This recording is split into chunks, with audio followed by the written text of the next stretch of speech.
সম্মানিত দর্শক শ্রোতা, আসসালামু আলাইকুম। আপনারা অনেকেই সিঁড়ি দিয়ে চড়েন বা ব্যবহার করেন। আসলে সিঁড়িটা যে কীভাবে বানানো হয় এটা আপনারা অনেকেই দেখেন নাই বা অনেকে জানেন না। আপনাদেরকে আজকে সিঁড়ি কীভাবে বানাতে হয় এটা দেখাবো এবং কি জানার চেষ্টা করব।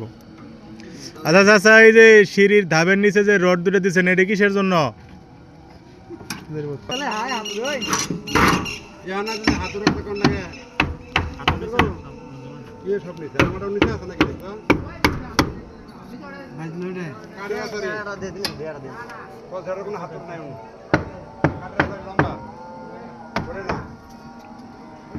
আমার একটা খাড়া আছে,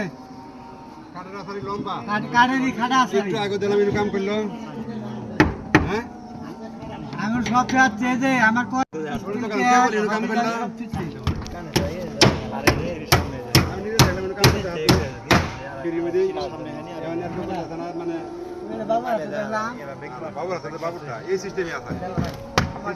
এরকম না